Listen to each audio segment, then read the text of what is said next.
صرف وہ ہم میں سے نہیں، اتنا ہی نہیں کہا، بلکہ جو لوگ دوسروں کی چیزوں پر خبر جما لیتے ہیں ان کے بارے میں کہا وَلْيَتَبَوَّ مَقْعَدَهُ مِنَ النَّارِ، ایسے لوگ اپنا ٹھکانہ جہنم میں بنا لیں۔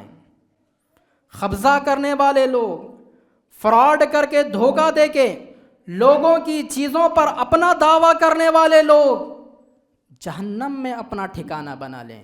شادی بیاہ کا موقع لے لیجئے، والدین لڑکی کے اندر اگر کوئی عیب ہے، لڑکے والوں سے وہ عیب چھپاتے ہیں، چھپا کر شادی کر دیتے ہیں، یا پھر لڑکے کے اندر کوئی عیب اور برائی ہے، اس کا عیب چھپا کر شادی کر دیتے ہیں، شادی کے بعد وہ عیب ظاہر ہو جاتا ہے، اور ظاہر ہونے کے بعد خاندانوں میں لڑائیاں پڑ جاتی ہیں، خاندان میں دراڑ آ جاتی ہے اور طلاق تک نوبت چلی جاتی ہے۔ اگر دھوکہ نہ دیا جاتا، واضح اگر کر دیا جاتا کہ لڑکی کے اندر یہ چیز ہے، اگر واضح کر دیا جاتا کہ لڑکے کے اندر یہ چیز ہے، تو پھر یہ طلاق تک جو نوبت پہنچتی ہے، یہ لڑائی جھگڑے تک جو چیز لے جاتی ہے، اس چیز سے خاندان کے خاندان بچ جاتے ہیں۔ بخاری کی ایک حدیث ہے، رسول اکرم صلی اللہ علیہ وسلم کے پاس ایک وفد آتا ہے، ایک جماعت آتی ہے، اور اس جماعت میں نوجوان لوگ بھی تھے اور بڑے لوگ بھی تھے، بزرگ لوگ تھے۔ جب وہ جماعت رسول اکرم کے پاس آتی ہے تو اس جماعت میں بات کرنے کے لیے ایک نوجوان آگے بڑھتا ہے، ایک نوجوان آگے آتا ہے۔ رسول اکرم صلی اللہ علیہ وسلم اس نوجوان کو روک دیتے ہیں اور کہتے ہیں کبر کبر، تمہارے اندر بزرگ موجود ہیں، تمہاری جماعت میں بڑے موجود ہیں، بڑوں کا احترام کرو، بڑوں کی عزت کرو، کبر کبر، بڑوں کو بولنے کا موقع دو، بڑے بولیں گے، چھوٹے یہاں پر سنیں گے۔ لاکھوں کروڑوں درود و سلام نازل ہوں تمام انبیاء علیہم الصلاۃ والسلام پر، خصوصاً میرے اور آپ کے آخری نبی سرور کونین تاجدار مدینہ احمد مجتبیٰ محمد مصطفیٰ صلی اللہ علیہ وسلم پر، اللہم صلی وسلم علی نبینا محمد۔ اس ناقص حمد و صلاۃ کے بعد حاضرین جمعہ، آج اس جمعہ کے موقع پر جس موضوع کو لے کر آپ کے پیش نظر کھڑا ہوا ہوں وہ موضوع ہے وہ ہم میں سے نہیں، یعنی یہ موضوع رسول اکرم صلی اللہ علیہ وسلم کی حدیث کا ایک چھوٹا سا ٹکڑا ہے۔ رسول اکرم صلی اللہ علیہ وسلم نے احادیث مبارکہ میں کئی جگہ یہ ارشاد فرمایا فلیس منا، وہ ہم میں سے نہیں ہے، یعنی کچھ ایسے بد نصیب لوگ، کچھ ایسے محروم لوگ جن کے بارے میں رسول اکرم صلی اللہ علیہ وسلم نے فرمایا کہ ان لوگوں کا شمار ہم مسلمانوں میں سے نہیں ہوتا، وہ اسلام کے دائرے سے نکل جاتے ہیں۔ تو آئیے آج کے اس خطبہ جمعہ میں وہ کون بد نصیب لوگ ہیں جن کے بارے میں رسول اکرم صلی اللہ علیہ وسلم نے فرمایا فلیس منا، وہ ہم میں سے نہیں۔ اس موضوع کی ضرورت آج ہمارے لیے اس قدر ضروری ہے کہ جن کے بارے میں رسول اکرم صلی اللہ علیہ وسلم نے فرمایا کہ وہ ہم میں سے نہیں، چند ایسے اعمال، چند ایسے کام جن کو کرنے پر رسول اکرم صلی اللہ علیہ وسلم نے ایسے لوگوں کے بارے میں کہا وہ ہم میں سے نہیں۔ اگر وہ چیزیں، وہ اعمال، وہ کام اگر ہمارے اندر پائے جا رہے ہوں تو ہم ان سے بچنے کی پوری کوشش کر سکیں، اس لحاظ سے آج کے اس خطبہ جمعہ کا یہ موضوع منتخب کیا گیا۔ تو آئیے جن کے بارے میں رسول اکرم صلی اللہ علیہ وسلم نے فرمایا کہ وہ ہم میں سے نہیں. سب سے پہلے نمبر پر جو لوگ قرآن مجید کو غنا سے نہیں پڑھتے ہیں ان کے بارے میں کہا گیا کہ وہ ہم میں سے نہیں. قرآن مجید کو غنا کے ساتھ پڑھنا چاہیے. غنا کہتے ہیں اچھے طریقے کے ساتھ، اچھی آواز کے ساتھ، تجوید کے ساتھ، جو اس کے حسن و اسلوب ہے. قرآن مجید پڑھنے کے جو اصول ہیں، جو ضوابط ہیں، اچھی آواز میں قرآن مجید کو پڑھنے کا حکم دیا گیا. لیکن جو لوگ قرآن مجید کو تو پڑھتے ہیں لیکن اچھی آواز میں نہیں پڑھتے، غنا کے ساتھ نہیں پڑھتے، تو ان کے بارے میں بخاری کی حدیث میں کہا گیا، ابو ہریرہ رضی اللہ تعالیٰ عنہ حدیث کے راوی ہیں، ان ابی ہریرہ رضی اللہ تعالیٰ عنہ قال قال رسول اللہ صلی اللہ علیہ وسلم لیس منا من لم یتغنى بالقرآن. آپ صلی اللہ علیہ وسلم نے فرمایا کہ وہ شخص ہم میں سے نہیں ہے جو قرآن کو اچھی آواز میں نہ پڑھے. سنن دارمی کی بھی ایک حدیث ہے، برا بن عازب اس حدیث کے راوی ہیں، قال رسول اللہ صلی اللہ علیہ وسلم زینوا القرآن باصواتکم فإن الصوت الحسن یزید القرآن حسنا. رسول اکرم صلی اللہ علیہ وسلم نے فرمایا، اے لوگوں، قرآن کو خوبصورت آواز میں پڑھو، اچھی آواز میں پڑھو. بے شک اچھی آواز قرآن کی خوبصورتی کو بڑھاتی ہے. قرآن مجید میں بھی وَرَتِّلِ الْقُرْآنَ تَرْتِيلًا کہا گیا. ٹہر ٹہر کر اچھی آواز میں اچھے طریقے سے تجوید کے ساتھ پڑھنے کا حکم دیا گیا. لیکن آج ہم مسلمانوں میں سے اکثریت قرآن کو اچھی آواز میں پڑھنا تو دور کی بات، قرآن مجید کو پڑھنا بھی نہیں جانتے. کتنے نوجوان ہمیں ایسے مل جائیں گے، کتنے بڑے لوگ ہمیں ایسے مل جائیں گے جن کی عمر 40 سال ہو چکی ہے، جن کی عمر 50 سال ہو چکی ہے. زندگی کا ایک بڑا حصہ انہوں نے گنوا دیا ہے، ایک بڑا حصہ انہوں نے گزار دیا ہے. زندگی کے بڑے حصے کو انہوں نے کمانے میں گزار دیا، زندگی کے بڑے حصے کو بڑی بلڈنگ بنانے میں گزار دیا، زندگی کے بڑے حصے کو ایک بڑا رتبہ حاصل کرنے میں گزار دیا، ایک پوزیشن حاصل کرنے میں گزار دیا، مال و دولت کے لیے گزار دیا، لیکن زندگی کے حصے کو نہیں گزارا. تو قرآن مجید کو اچھے انداز میں پڑھنا جو سیکھنا ہے اس کے لیے نہیں گزارا. آج ہمارے پاس ہر کام کا ٹائم ہے، ہر چیز کے لیے ہمارے پاس ٹائم ہے. ٹائم نہیں ہے تو قرآن سیکھنے کے لیے آج ہمارے پاس ٹائم نہیں ہے. اچھی آواز میں قرآن کو سیکھنے کے لیے آج ہمارے پاس وقت نہیں ہے. یاد رکھ لیجئے، رسول اکرم صلی اللہ علیہ وسلم نے فرمایا کہ جو لوگ اچھے آواز میں قرآن کو نہ پڑھیں وہ ہم میں سے نہیں ہیں. اسی طرح دوسرے نمبر پر وہ بد نصیب لوگ، وہ بدترین لوگ جن کے بارے میں رسول اکرم صلی اللہ علیہ وسلم نے فرمایا کہ وہ ہم میں سے نہیں، جادو کرنے والے اور جادو کرانے والے لوگ. اس کی دلیل المعجم الاوسط للطبرانی ایک حدیث کی کتاب ہے. اسی طرح صحیح الترغیب و ترہیب اس حدیث کی کتاب میں بھی اس حدیث کو نقل کیا گیا، قال رسول اللہ صلی اللہ علیہ وسلم لیس منا من سحر او سحر لہ. آپ صلی اللہ علیہ وسلم نے فرمایا کہ وہ شخص ہم میں سے نہیں ہے جو جادو کرتا ہے اور جادو کرواتا ہے. آج کے معاشرے کا ہم جائزہ لیں گے تو یہ جادو بہت ہی عام سی چیز ہو چکی ہے. ہر کوئی ایک دوسرے پر آج جادو کرا رہا ہے، دشمنی میں، بغض میں، حسد میں. ساس بہو پر جادو کراتی ہے، بہو ساس پر جادو کراتی ہے. ایک بھائی اپنے بھائی پر جادو کرا رہا ہے، ایک دوست اپنے دوست پر جادو کرا رہا ہے. بزنس کی اگر ہم بات کریں تو ایک دکان والا بازو دکان والے پر جادو کرا رہا ہے.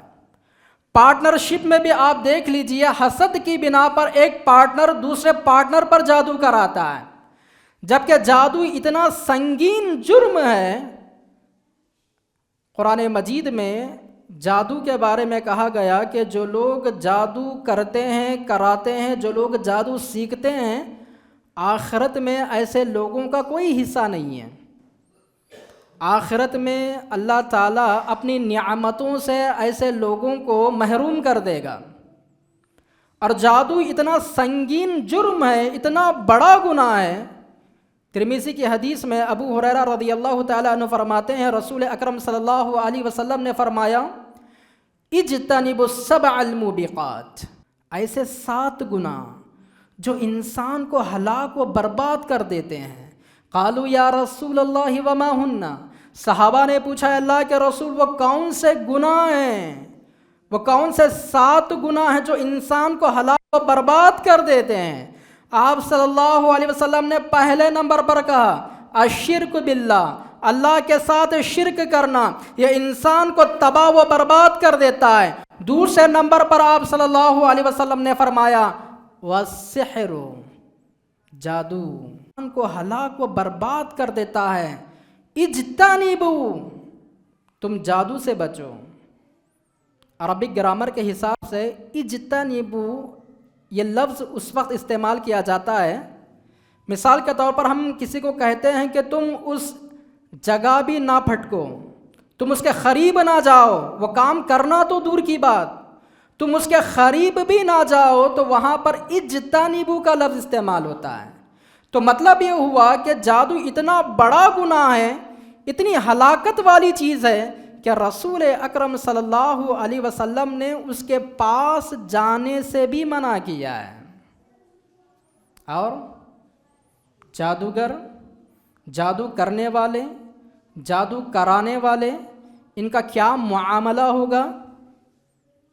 مسند احمد میں ایک حدیث نقل کی گئی، رسول اکرم صلی اللہ علیہ وسلم نے فرمایا من تعلم شیئا من السحر قلیلا کان او کثیرا کان آخر عہدہ من اللہ. رسول اکرم صلی اللہ علیہ وسلم نے فرمایا کہ جو بھی آدمی جادو کو سیکھتا ہے، چاہے وہ تھوڑا نہ ہو یا زیادہ کیوں نہ ہو، تھوڑا سا بھی جادو سیکھتا ہے، تھوڑا سا بھی جادو کسی پر کرواتا ہے، کانا آخر عہدہ من اللہ، تو اس کا معاملہ اللہ کے ساتھ کٹ جاتا ہے. اللہ تعالیٰ جس سے لا تعلق ہو جائیں، جس بندے سے اللہ تعالیٰ منہ پھیر لیں، وہ بندہ نہ ہی دنیا میں کامیاب ہو سکتا ہے اور نہ ہی آخرت میں کامیاب ہو سکتا ہے.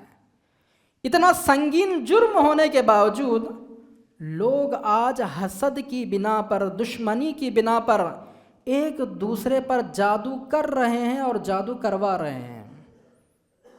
اسی کے بارے میں رسول اکرم نے فرمایا لیس منا من سحر او سحر لہ، جو بھی جادو کرتے ہیں اور کرواتے ہیں وہ ہم میں سے نہیں ہیں، وہ مسلمانوں کی لیسٹ سے باہر نکل جاتے ہیں. مطلب کیا ہوا؟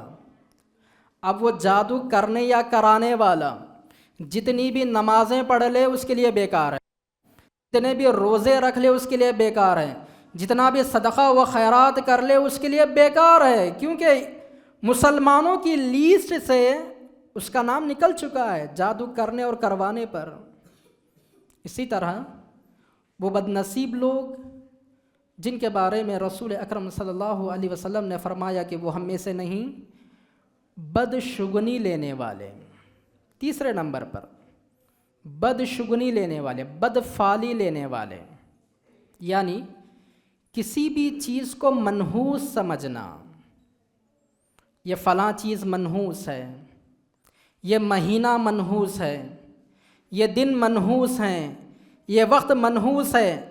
آج لوگ اتنی زیادہ بدشگنی لیتے ہیں کہ کسی خاص مہینے کو منحوس سمجھ کر اس مہینے میں شادیاں نہیں کرتے. سفر کا مہینہ گزرا، محرم کا مہینہ گزرا، ایسے مہینوں کو منحوس سمجھ کر بدشگنی لے کر اچھے کام نہیں کرتے، سفر پر نہیں جاتے. بلی اگر راستے سے گزر جائے، راستہ کاٹ دے، تو انسان واپس اپنے گھر کو لوٹ جاتا ہے کیونکہ بدشگنی لیتا ہے. بلی نے میرا راستہ کاٹ دیا، اگر میں آگے جاؤں گا تو کوئی حادثہ ہو جائے گا. رات میں ناخن کو کاٹنا بدشگنی لیا جاتا ہے. رات میں جھاڑو نہ جھاڑا جائے، لوگ کہتے ہیں بدشگنی لیتے ہیں. رات میں جس گھر میں جھاڑو کو جھاڑا جائے گا، کچرا جھاڑا جائے گا، تو اس گھر سے دولت جھاڑی جائے گی، دولت ختم ہو جائے گی. رات میں آئینہ نہ دیکھا جائے، گھر کی چوکھٹ پر نہ بیٹھا جائے، گھر کو اندھیرے میں نہ رکھا جائے، بدشگنی لوگ لیتے ہیں. اگر کہیں 2-3 دن کے لیے گھر کو لاک ڈال کر لوگ باہر جاتے ہیں، تب بھی گھر میں ہلکی سی روشنی، 0 بلب لگا کر جاتے ہیں. کیوں؟ اس لیے کہ اگر گھر اندھیرا رہے گا تو گھر میں جنات اور شیاطین کا بسیرا ہو جائے گا. اس طرح بدشگنی لیتے ہیں. اگر جنات اور شیاطین کا بسیرا ہونا تقدیر میں ہے، آپ 0 نہیں 100,000 وولٹس کے لائٹ لگا کر جائیں، سارے گھر کو روشن کر کر جائیں، اگر تقدیر میں آپ کے گھر میں جنات اور شیاطین کا بسیرا ہونا ہے تو برابر ہو کر رہے گا. قسم قسم کی بدشگنیاں لی جاتی ہیں.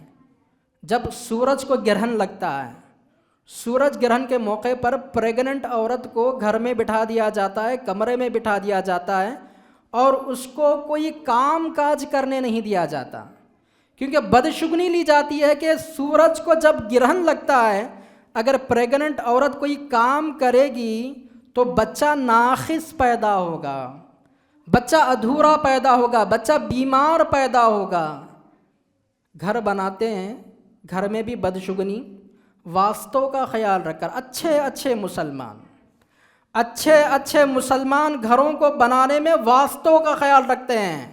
یہ واسطوں کا خیال رکھنا ہندوانہ طریقہ ہے، یہ بدشگنی لینا ہندوانہ طریقہ ہے. ہم فلاں دن فلاں کام نہیں کریں گے، فلاں وقت میں فلاں کام ہم نہیں کریں گے، فلاں دن ہم گوشت نہیں کھائیں گے. یہ سب ہندوانہ رسم و رواج ہے. بدشگنی کے بارے میں رسول اکرم صلی اللہ علیہ وسلم نے فرمایا، الترغیب و ترہیب کی صحیح حدیث ہے، لیس منا من تطیر او تطیر لہ. رسول اکرم فرماتے ہیں کہ جو شخص بدشگنی لے اور جس کے لیے بدشگنی لی جائے وہ ہم میں سے نہیں ہے. بدشگنی یہ شیطانی کام ہے، شیطانی کام ہے. ابو داؤد کی حدیث میں کہا گیا، الطیرۃ من الجبت، بدشگنی لینا، بدفعلی لینا، کسی بھی چیز کو منحوس سمجھنا، یہ شیطان کا کام ہے. شیطان انسان کے ذہن میں برے خیالات پیدا کرتا ہے. اللہ پر سے انسان کا توکل اور بھروسہ اڑ جاتا ہے، کیونکہ ہر کام کو کرنے والا اللہ، بیماری دینے والا اللہ، حادثات کا شکار کرنے والا اللہ، شفا دینے والا اللہ، جب ہر چیز کا مالک اللہ سبحانہ و تعالی ہے، لیکن ہم کسی چیز کو منحوس سمجھتے ہیں، کسی وقت کو ہم منحوس سمجھتے ہیں، کسی دن کو ہم منحوس سمجھتے ہیں، کسی مہینے کو ہم منحوس سمجھتے ہیں، تو یہ شیطانی کام ہے. اور بدشگنی لینا یہ شرک ہے، یاد رکھ لیجئے. آج ہم نے شرک کا مطلب کیا سمجھا ہے؟ شرک معنی ہم سمجھتے ہیں کہ خبروں پر جا کر چادر چڑھانا شرک ہے، خبروں پر جا کر ناریل پھوڑ دینا، خبروں کے پاس جا کر سجدہ کرنا یہ شرک ہے، بس اتنا ہی شرک ہے ہم سمجھتے ہیں. یہ تو شرک ہے. اس کے علاوہ بھی کئی ایسے کام ہیں جو شرک میں داخل ہیں، کئی ایسے کام. انہی کاموں میں سے ایک کام بدشگنی لینا، کسی بھی چیز کو منحوس سمجھنا، یہ شرک ہے. اس کی دلیل جامع ترمذی کی بالکل صحیح حدیث ہے، قال رسول اللہ صلی اللہ علیہ وسلم، الطیرۃ من الشرک وما منا الا ولکن اللہ یذہبہ بالتوکل. رسول اکرم صلی اللہ علیہ وسلم نے فرمایا، بدشگنی لینا، بدفعلی لینا یہ شرک ہے، اور ہم میں سے جو بھی شخص اللہ کی ذات پر بھروسہ کر کے زندگی گزارتا ہے، تو اللہ تعالیٰ اس کے اندر سے بدشگونی کو دور کر دیتا ہے۔ یعنی انسان کی فطرت کا یہ تقاضا ہے کہ انسان کبھی کبھار چند چیزوں کو دیکھ کر اپنے ذہن میں وہم اور گمان لا لیتا ہے کہ لوگ کہتے ہیں کہ بلی اگر راستہ کاٹ دے تو حادثہ ہو جائے گا، لوگ کہتے ہیں کہ رات میں اگر آئینہ دیکھ لوں تو فلاں نقصان ہو جائے گا۔ انسان کی فطرت کا یہ تقاضا ہے کہ لوگوں کی باتوں میں آ کر انسان کے ذہن میں بھی برے خیالات آتے ہیں، لیکن ایسے خیال آنے پر، بدشگونی والے خیال آنے پر رسول اکرم صلی اللہ علیہ وسلم نے فرمایا کہ جو انسان ایسے ٹائم میں اللہ کی ذات پر بھروسہ کر لے تو اللہ تعالیٰ اس کے ذہن سے بدشگونی کو دور کر دیتا ہے۔ بلی نے راستہ کاٹ دیا، لیکن آدمی کا یقین اللہ پر ہو جائے، یہ بلی کیا اگر کوئی اور جانور بھی میرے آگے سے گزرے، جب تک اللہ مجھے حادثے میں مبتلا نہ کرنا چاہے، دنیا کی کوئی ذات مجھے حادثے میں مبتلا نہیں کر سکتی۔ اس طرح کا توکل اور بھروسہ انسان کے اندر آ جائے تو رسول اکرم نے فرمایا کہ ایسے انسان کے ذہن سے بدشگونی والی چیز، بدفعلی والی چیز نکل جاتی ہے۔ اسی طرح وہ بد نصیب لوگ جن کے بارے میں رسول اکرم صلی اللہ علیہ وسلم نے فرمایا کہ وہ ہم میں سے نہیں، چوتھے نمبر پر جس شخص نے کسی دوسرے آدمی کی چیز پر قبضہ جما لیا تو وہ بھی مسلمانوں کی لیسٹ سے نکل جاتا ہے۔ اس کی دلیل صحیح الجامع الصغیر ایک حدیث کی کتاب ہے۔ اس کتاب میں آپ صلی اللہ علیہ وسلم کی ایک حدیث کو نقل کیا گیا، من ادعا ما لیس لہ فلیس منا ولیتبوأ مقعدہ من النار۔ رسول اکرم صلی اللہ علیہ وسلم نے فرمایا کہ جو بھی آدمی کسی ایسی چیز کا دعویٰ کرتا ہے جو اس کی نہیں ہے تو ایسا آدمی ہم میں سے نہیں ہے، اور ایسا دعویٰ کرنے والا آدمی اپنا ٹھکانہ جہنم میں بنا لے۔ غور کیجئے، آج ہماری اس سوسائٹی میں کتنے لوگ ہمیں ایسے مل جائیں گے جو دوسروں کی چیزوں پر قبضہ جما لیتے ہیں۔ چیز دوسرے کی ہے، جگہ دوسرے کی ہے، لینڈ دوسرے کی ہے، لیکن کوئی اور دوسرا آدمی وہاں پر انوالو ہو کر اپنے نام پر اس جگہ کو رجسٹر کر لیتا ہے۔ کتنے ایسے واقعات ہمارے سامنے ہیں، حالانکہ وہ چیز اس کی نہیں ہے، وہ قبضہ کر لیتا ہے اور دعویٰ کرتا ہے کہ یہ چیز میری ہے۔ کتنی پراپرٹیاں، کتنی ایسی جگہیں، کتنے ایسے گھر لوگ آج دعویٰ کرتے ہیں کہ یہ ہمارے ہیں، حالانکہ وہ ان کے نہیں ہوتے ہیں۔ دھوکہ دے کر، فراڈ کر کے ان لوگوں نے اس چیز پر قبضہ جما لیا ہوتا ہے۔ ایسے شخص کے بارے میں رسول اکرم نے فرمایا کہ وہ ہم میں سے نہیں، صرف وہ ہم میں سے نہیں، اتنا ہی نہیں کہا بلکہ جو لوگ دوسروں کی چیزوں پر قبضہ جما لیتے ہیں ان کے بارے میں کہا وَلْيَتَبَوَّأْ مَقْعَدَهُ مِنَ النَّارِ، ایسے لوگ اپنا ٹھکانہ جہنم میں بنا لیں۔ قبضہ کرنے والے لوگ، فراڈ کر کے، دھوکہ دے کے لوگوں کی چیزوں پر اپنا دعویٰ کرنے والے لوگ جہنم میں اپنا ٹھکانہ بنا لیں۔ اور ایک حدیث میں کہا گیا کہ جو بھی آدمی ایک بالشت بھی اگر زمین کسی آدمی کی قبضہ کر لیتا ہے، ایک بالشت بھی اگر کر لیتا ہے تو وہ جگہ کل قیامت کے دن اس کے گلے میں توق بنا کر ڈالی جائے گی اور اسے جہنم کی آگ میں دھسا دیا جائے گا۔ کتنا بڑا گناہ ہے، کتنی بڑی سزا ہے۔ آج لوگ مہارت حاصل کر رہے ہیں لوگوں کی چیزوں پر قبضہ جمانے میں۔ اسی طرح 5ویں نمبر پر وہ بد نصیب لوگ جن کے بارے میں آپ صلی اللہ علیہ وسلم نے فرمایا کہ وہ ہم میں سے نہیں ہیں، دھوکہ دینے والے لوگ، فراڈ کرنے والے لوگ۔ اس کی دلیل مسلم شریف کی حدیث ہے، ابو ہریرہ رضی اللہ تعالیٰ عنہ حدیث کے راوی ہیں۔ عن ابی ہریرہ رضی اللہ تعالیٰ عنہ قال قال رسول اللہ صلی اللہ علیہ وسلم من غش فلیس منا، جو دھوکہ دے وہ ہم میں سے نہیں ہے۔ آج ہر بزنس میں، ہر ڈپارٹمنٹ میں لوگ ایک دوسرے کو دھوکہ دے رہے ہیں۔ آپ گوشت کی دکان پر چلے جائیے، وہاں پر ڈنڈی مارا جا رہا ہے۔ آپ ترکاری کی دکان پر چلے جائیے، ترکاری بیچنے والا خراب ترکاری نیچے رکھتا ہے، اچھی ترکاری اوپر رکھتا ہے۔ فروٹس بیچنے والا آپ چلے جائیے، خراب پھل وہ نیچے رکھتا ہے، اچھے پھلوں کو وہ اوپر رکھتا ہے۔ دھوکہ دے کر آج بزنس کیا جا رہا ہے۔ ہر شعبے میں آج، ہر ڈپارٹمنٹ میں آج ایک دوسرے کو لوگ دھوکہ دے رہے ہیں۔ رسول اکرم صلی اللہ علیہ وسلم کا گزر ایک کھجور بیچنے والے کے پاس سے ہوا۔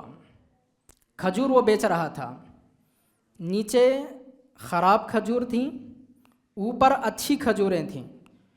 رسول اکرم صلی اللہ علیہ وسلم نے کھجوروں کے اندر ہاتھ ڈالا اور دیکھا کہ نیچے اندر وہاں پر خراب کھجور ہیں، تو آپ صلی اللہ علیہ وسلم اس سے ناراض ہوتے ہیں، اس پر سخت غصہ ہوتے ہیں، اور اسی موقع پر آپ صلی اللہ علیہ وسلم فرماتے ہیں من غش فلیس منا، جو دھوکہ دے وہ ہم میں سے نہیں ہے۔ آج دھوکہ کئی قسم کا ہوتا ہے۔ اسٹوڈنٹس یہاں پر بہت سارے بیٹھے ہوئے ہیں، اسکول اور کالج جو لوگ پڑھتے ہیں، یہ لوگ بھی، اسٹوڈنٹس بھی اپنے ٹیچرز کو دھوکہ دیتے ہیں۔ جب امتحان کا موقع آتا ہے، ایگزام ہال میں آپ بیٹھے ہوئے ہیں، آپ کو محنت کر کے آنا تھا، آپ کو پڑھ کے آنا تھا، لیکن جو بھی طالب علم امتحان ہال میں بیٹھ کر چیٹنگ کرتا ہے، چٹھیوں میں لکھ کر جواب لاتے ہیں، اور چیٹنگ جو لوگ کرتے ہیں یہ اپنے ٹیچرز کو دھوکہ دیتے ہیں۔ یہاں پر بھی یہ حدیث بالکل ان لوگوں کے لیے مناسب معلوم ہوتی ہے، من غش فلیس منا، جو اس طرح ٹیچرز کو دھوکہ دے وہ ہم میں سے نہیں ہے۔ شادی بیاہ کا موقع لے لیجئے، والدین لڑکی کے اندر اگر کوئی عیب ہے، لڑکے والوں سے وہ عیب چھپاتے ہیں، چھپا کر شادی کر دیتے ہیں، یا پھر لڑکے کے اندر کوئی عیب اور برائی ہے، اس کا عیب چھپا کر شادی کر دیتے ہیں۔ شادی کے بعد وہ عیب ظاہر ہو جاتا ہے، اور ظاہر ہونے کے بعد خاندانوں میں لڑائیاں پڑ جاتی ہیں، خاندان میں دراڑ آ جاتی ہے، اور طلاق تک نوبت چلی جاتی ہے۔ جھگڑا اتنا بڑھ جاتا ہے کہ دونوں کے درمیان جدائی کی نوبت آ جاتی ہے۔ اگر دھوکہ نہ دیا جاتا، واضح اگر کر دیا جاتا کہ لڑکی کے اندر یہ چیز ہے، اگر واضح کر دیا جاتا کہ لڑکے کے اندر یہ چیز ہے، تو پھر یہ طلاق تک جو نوبت پہنچتی ہے، یہ لڑائی جھگڑے تک جو چیز لے جاتی ہے، اس چیز سے خاندان کے خاندان بچ جاتے ہیں۔ ہر ڈپارٹمنٹ میں آج لوگ ایک دوسرے کو دھوکہ دے رہے ہیں، جبکہ دھوکہ دینا جہنم میں لے جانے والا ہے۔ وہ بد نصیب لوگ جن کے بارے میں آپ صلی اللہ علیہ وسلم نے فرمایا کہ وہ ہم میں سے نہیں۔ چھٹے نمبر پر بڑوں کی عزت نہ کرنے والے اور چھوٹوں پر شفقت نہ کرنے والے، چھوٹوں کے ساتھ اچھا سلوک نہ کرنے والے، ایسے لوگوں کے بارے میں بھی کہا گیا کہ وہ ہم میں سے نہیں ہیں۔ آپ صلی اللہ علیہ وسلم نے چھوٹوں کو اس بات کا حکم دیا ہے کہ بڑوں کی عزت کریں، بڑوں کا خیال کریں، کیونکہ بڑوں کا مرتبہ ہوتا ہے، بڑوں کے اندر تجربہ ہوتا ہے، وہ لوگ لیل و نہار سے گزرے ہوئے لوگ ہوتے ہیں، زندگی کے حالات سے وہ لوگ واقف ہوتے ہیں۔ اگر نوجوان نسل بڑوں کے ساتھ بدتمیزی سے پیش آئے، نوجوان نسل اگر بڑوں کو آنکھ دکھا کر بات کرنے لگ جائے، بڑوں کے ساتھ غصے سے بات کرنے لگ جائے، بڑوں کو جھنکا کر بات کرنے لگ جائے، تو پھر یاد رکھ لیجئے رسول اکرم صلی اللہ علیہ وسلم نے ایسی نوجوان نسل کے لیے بہت ساری وعیدوں کو سنایا ہے۔ بڑوں کی عزت کرنا چاہیے، بڑوں کا احترام کرنا چاہیے۔ رسول اکرم صلی اللہ علیہ وسلم کی بھی یہ عادت مبارکہ تھی، حالانکہ آپ وقت کے نبی تھے، وقت کے نبی ہونے کے باوجود آپ صلی اللہ علیہ وسلم اپنے بڑوں کی بہت ہی عزت کیا کرتے تھے، ان کا احترام کیا کرتے تھے۔ بخاری کی ایک حدیث ہے، رسول اکرم صلی اللہ علیہ وسلم کے پاس ایک وفد آتا ہے، ایک جماعت آتی ہے، اور اس جماعت میں نوجوان لوگ بھی تھے اور بڑے لوگ بھی تھے، بزرگ لوگ تھے۔ جب وہ جماعت رسول اکرم کے پاس آتی ہے تو اس جماعت میں بات کرنے کے لیے ایک نوجوان آگے بڑھتا ہے، ایک نوجوان آگے آتا ہے۔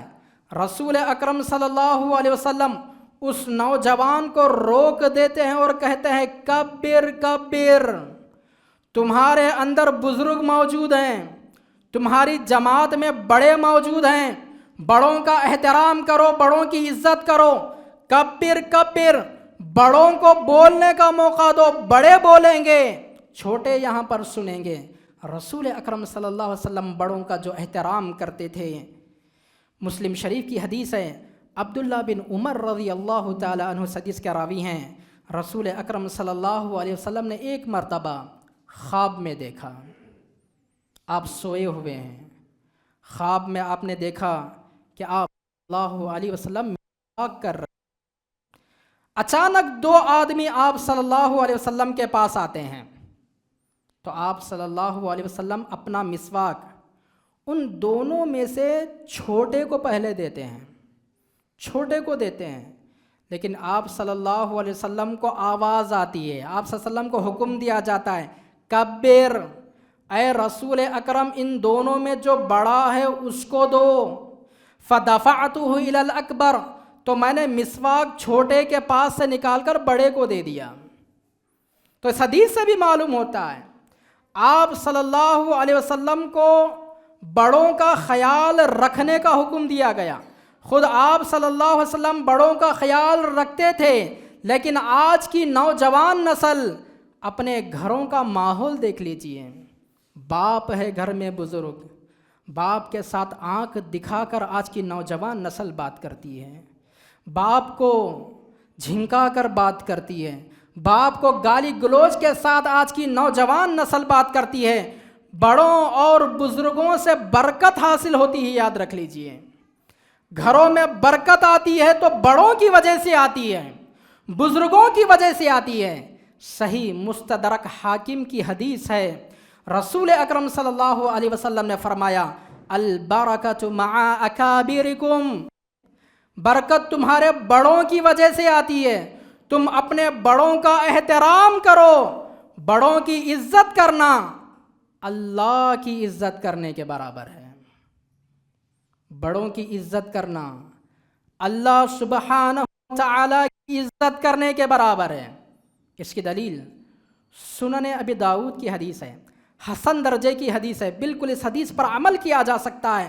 ابو موسیٰ اشعری رضی اللہ تعالیٰ عنہ اس حدیث کے راوی ہیں، وہ بیان فرماتے ہیں رسول اکرم صلی اللہ علیہ وسلم نے فرمایا سفید ریش مسلمان بزرگ، سفید ریش یعنی جس کی داڑھی سفید ہو چکی ہو وہ بزرگ، اور باعمل حافظ قرآن، باعمل قاری، باعمل عالم دین اور انصاف کرنے والا حکمران، اس کی عزت کرنا اللہ کی عزت کرنے کے برابر ہے۔ یہ رسول اکرم صلی اللہ علیہ وسلم کی حدیث ہے، کوئی من گھڑت بات میں یہاں پر نہیں پیش کر رہا۔ حدیث کے حوالے سے سنن ابی داؤد کی حدیث، حسن درجے کی حدیث، آپ صلی اللہ علیہ وسلم نے فرمایا بزرگوں کی عزت کرنا، باعمل حافظ قرآن، باعمل عالم دین اور انصاف کرنے والا حکمران، اس کی عزت کرنا اللہ سبحانہ و تعالیٰ کی عزت کرنے کے برابر ہے۔ آج غور کیجئے نوجوان نسل کس طرف جا رہی ہے، نہ چاچا کا کوئی احترام، نہ خالو کا کوئی احترام، نہ اپنے دادا کا کوئی احترام، نہ نانا کا کوئی احترام، نہ اپنے ماموں کا کوئی احترام۔ کتنے بڑے آج ہمارے گھر اور خاندان میں ہیں، لیکن نوجوان آج بڑوں کا کوئی احترام، کوئی عزت ان کی نہیں کرتے۔ اگر یہ حالت ہماری رہی تو رسول اکرم صلی اللہ علیہ وسلم نے فرمایا کہ وہ ہم میں سے نہیں ہیں۔ اور جہاں پر چھوٹوں کو بڑوں کا احترام کرنے کا حکم دیا گیا ہے، وہیں پر بڑوں کو چھوٹوں کے ساتھ نرمی کے ساتھ پیش آنے کا بھی حکم دیا گیا ہے۔ بڑوں کو بھی یہ آرڈر دیا گیا کہ چھوٹوں کے ساتھ شفقت والا معاملہ کریں، چھوٹوں کے ساتھ محبت والا معاملہ کریں۔ ترمذی کی صحیح حدیث ہے، رسول اکرم صلی اللہ علیہ وسلم جمعہ کا خطبہ دے رہے تھے، ممبر پر آپ صلی اللہ علیہ وسلم موجود ہیں، آپ جمعہ کا خطبہ دے رہے ہیں۔ راوی حدیث کہتے ہیں کہ امام حسن اور حسین وہ دونوں دوڑے ہوئے رسول اکرم صلی اللہ علیہ وسلم کے قریب آ رہے ہیں، ان میں سے ایک گر جاتے ہیں تو آپ صلی اللہ علیہ وسلم اپنے ممبر کو چھوڑ کر اپنے نواسے کے پاس پہنچتے ہیں، اپنے نواسوں کو گلے سے لگا لیتے ہیں، اپنے نواسوں کو اپنے سینے سے چمٹا لیتے ہیں۔ یہ رسول اکرم صلی اللہ علیہ وسلم کا اسوہ ہے۔ چھوٹوں کے ساتھ کس طرح شفقت کرنا چاہیے، چھوٹوں کے ساتھ کس طرح محبت سے پیش آنا چاہیے۔ آپ ممبر پر ہیں، لیکن چھوٹے کو جب تکلیف میں دیکھا تو آپ نے ممبر کو چھوڑ کر وہاں پر ان کو اپنے گلے سے آپ صلی اللہ علیہ وسلم نے لگا لیا۔ آپ صلی اللہ علیہ وسلم کس قدر چھوٹوں پر مہربان تھے، چھوٹوں کی جو آپ صلی اللہ علیہ وسلم ان کے ساتھ الفت اور محبت کرتے تھے، کیسے آپ ان کے ساتھ شفقت والا معاملہ کرتے تھے۔ بخاری کی حدیث میں آتا ہے، ابو قتادہ اس حدیث کے راوی ہیں، رسول اکرم صلی اللہ علیہ وسلم فرماتے ہیں کہ میں اس نیت سے نماز شروع کرتا ہوں کہ میں نماز کو لمبی کروں گا، میں نماز دیر تک پڑھاؤں گا، لیکن جب مجھے نماز کے دوران پیچھے کی صفوں میں سے چھوٹے بچوں کے رونے کی آواز آتی ہے تو میرا دل تڑپ جاتا ہے۔ جب بچوں کے بلبلانے کی رونے کی آواز آتی ہے، کوئی بچہ دودھ کو رو رہا ہے، کوئی بچہ ماں کو رو رہا ہے، کوئی بچہ اپنے کھلونے کو رو رہا ہے، کوئی بچہ اور کسی چیز کو رو رہا ہے، جیسے ہی بچوں کے رونے کی آواز میرے کانوں میں پڑتی ہے تو میرا دل نرم ہو جاتا ہے۔ ان کی شفقت میں، ان کی محبت میں نے جو ارادہ کیا تھا کہ میں نماز کو لمبی کروں گا، لیکن میں نماز کو ان کی محبت میں چھوٹی کر دیتا تھا، میں نماز کو مختصر کر دیتا تھا۔ ترمذی کی حدیث میں کہا گیا، لَيْسَ مِنَّا مَن لَّمْ يَرْحَمْ صَغِيرَنَا وَلَمْ يُؤَخِّرْ كَبِيرَنَا، وہ شخص ہم میں سے نہیں ہے جو بڑوں کی عزت نہ کرے، اور وہ شخص بھی ہم میں سے نہیں ہے جو چھوٹوں پر شفقت نہ کرے۔ آج بڑوں کا بھی معاملہ بڑا عجیب ہے، بڑے اپنے آپ کو بڑے ہی سمجھتے ہیں، چھوٹوں کو کبھی بڑا ہونے ہی نہیں دیتے۔ چھوٹا اگر 30 سال کو بھی پہنچ جائے، چھوٹا اگر 40 سال کو بھی پہنچ جائے تو بڑے چھوٹے کو چھوٹا ہی سمجھ کر اس کو نچلے درجے کا سمجھتے ہیں، اس سے کوئی محبت، کوئی شفقت نہیں ہوتی۔ اگر کسی چھوٹے کو کوئی عہدہ مل جائے، بڑوں کی آنکھیں موٹی ہو جاتی ہیں۔ اگر کوئی چھوٹا ذرا بڑا کمانے والا بن جائے، بڑوں کی آنکھیں موٹی ہو جاتی ہیں۔ بڑوں کو بھی حکم دیا گیا کہ چھوٹوں سے شفقت والا معاملہ کریں، چھوٹوں کے ساتھ پیار و محبت کے ساتھ رہیں۔ دونوں قسم کے لوگوں کو اسلام نے اس بات کا حکم دیا ہے۔ تو یہ چند قسم کے لوگ ہیں جن کے بارے میں رسول اکرم صلی اللہ علیہ وسلم نے فرمایا کہ وہ ہم میں سے نہیں ہیں۔ اللہ سے دعا ہے اللہ سبحانہ و تعالیٰ کہنے والے کو کہنے سے زیادہ اور سننے والوں کو سننے سے زیادہ عمل کرنے کی توفیق عنایت فرمائے۔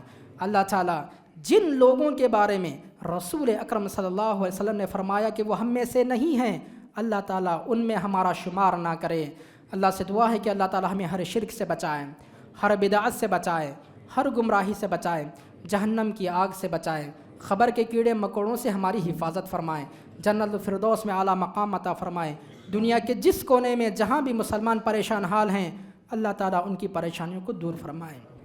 دنیا میں جس کونے میں جہاں بھی مسلمان بیمار ہیں اللہ تعالیٰ انہیں شفائے کاملہ عاجلہ عطا فرمائیں۔ دنیا کے جس کونے میں جہاں بھی مسلمان بے روزگار ہیں اللہ تعالیٰ ان کے لیے روزی روٹی کا انتظام کر دیں۔ اللہ تعالیٰ ہمیں آسمان کی آفتوں سے بچائے، طوفان سے بچائے، زلزلوں سے بچائے، سیلاب سے بچائے۔ اللہ تعالیٰ ہمیں زمین کی آفتوں سے بچائے۔ اللہ سبحانہ و تعالیٰ ہمارے اندر اتحاد و اتفاق پیدا کر دیں، ہمیں ایک اور نیک کر دیں، ہمیں قرآن اور حدیث پر عمل کرنے والا بنائیں۔ اللہ سبحانہ و تعالیٰ ہمیں دنیا میں بھی بھلائی عطا کرے اور آخرت میں بھی بھلائی عطا کرے۔ آمین ثم آمین۔ وآخر دعوانا ان الحمد للہ رب العالمین۔